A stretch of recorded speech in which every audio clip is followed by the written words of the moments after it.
Welcome to the Community Points of Distribution Instructional Overview. The Federal Emergency Management Agency and the Army Corps of Engineers designed this overview for the local emergency manager. This presentation will assist you with planning, operating, and closing your local distribution center. What is a point of distribution? A point of distribution, or POD, is where the public goes to pick up emergency supplies following a disaster. The need for a pod is based on the lack of an infrastructure to support the normal distribution of food, water, or other supplies. You, the local emergency management agency, or LEMA, determines the need for a pod, the staffing of the pod, the location of the pod, and the commodities to be distributed there. A pod should accommodate vehicle, pedestrian, mass transit traffic, or a combination of all three. As you can see, a pod operation is complex. There are several things you can do before the disaster to avoid scenes like this.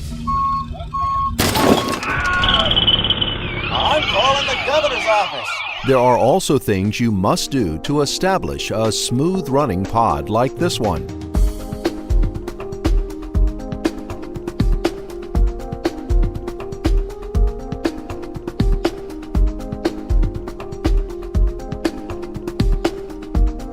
Foremost in planning is to identify potential locations.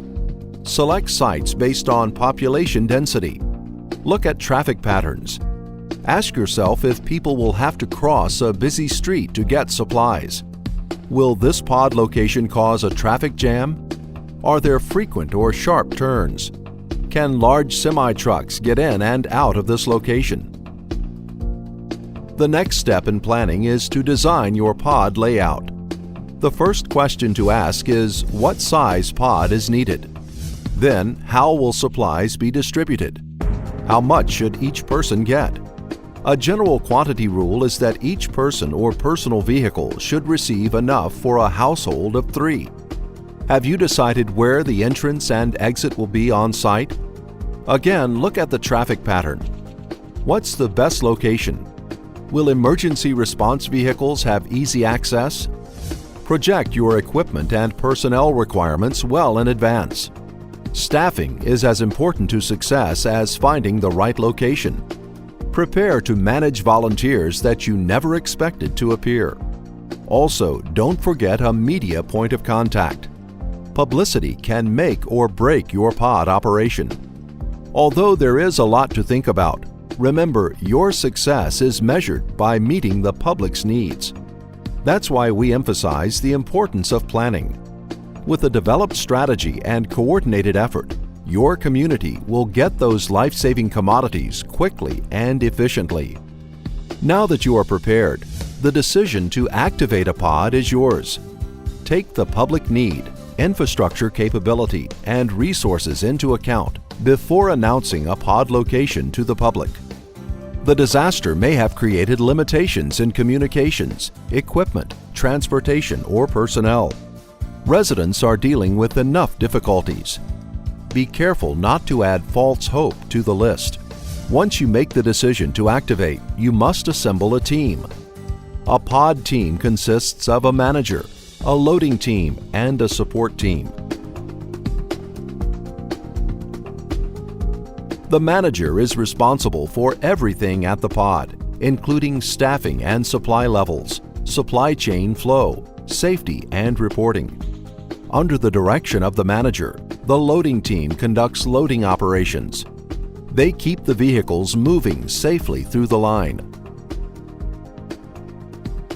The support team resupplies, unloads bulk commodities, and sustains staff operations, including rest areas and trash removal. A public information officer is part of the support team too. You will need one on site to talk to the media and provide information to residents. Safety at the pod site is paramount. Inspect your work area daily, wear proper gear, and report injuries or incidents immediately. Each LEMA has different issues to consider. You can see why planning ahead is vital to your pod operation and your community's recovery. The United States Army Corps of Engineers has developed a typing standard for pods, which you may want to adopt. A Type 3 pod is the smallest. It is 150 feet by 300 feet. A staff of 19 personnel supports 3 loading points and 1 vehicle lane. This pod can serve 5,000 people per day. A Type 2 pod is 250 feet by 300 feet. A staff of 34 personnel supports 6 loading points and 2 vehicle lanes. This pod serves 10,000 people a day. A Type 1 pod is the largest and measures 250 feet by 500 feet. A staff of 78 personnel supports 12 loading points and 4 vehicle lanes. A Type 1 pod is only used in large metropolitan areas, and it serves 20,000 people per day. This is an actual Type 3 pod being set up. Pods are generally open to the public for 12 hours a day. Recommended hours are from 7 a.m. to 7 p.m. Shutting down for resupply from 7 p.m. to 7 a.m. is a good practice. During this time, staff numbers decrease. This gives your personnel and volunteers a break. This also reduces the amount of time the pod is open to the public in low light conditions. Now the pod is ready to open. A vehicle enters the pod through a 12-foot wide lane marked with traffic cones. The traffic controller stands at the front where everyone can see him or her and signals a vehicle to stop. Once everyone stops, the traffic controller blows one long whistle blast and shouts, "Load!" Load! Load is echoed by the loaders. The loaders load supplies into the car and then step back and shout, "Clear!" The traffic controller visually verifies that everyone has cleared the line. Another long whistle blasts, followed by a hand signal. The next one enters the line and the process repeats. The pod manager monitors the burn rate to keep the supply chain flowing. The consumption rate is reported to Lima each day. Once the disaster winds down, these inventory reports validate costs and are used to recoup costs. When recovery has reached a point where the local community can sustain itself, the pod will close.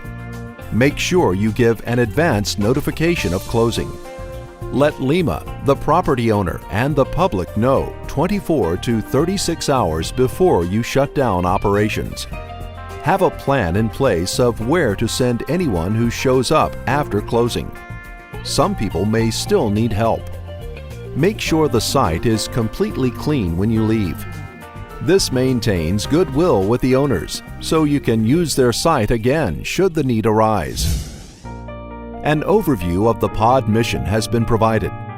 It's now up to you as the local emergency manager to plan, organize, and exercise as a team. Start today. Share your knowledge of the importance of the pod mission with your government and private sector partners. Your community is counting on you to be able to get life-saving resources to them. Thank you for taking the time to review this video brought to you by the Federal Emergency Management Agency Emergency Management Institute and the United States Army Corps of Engineers Readiness Support Center.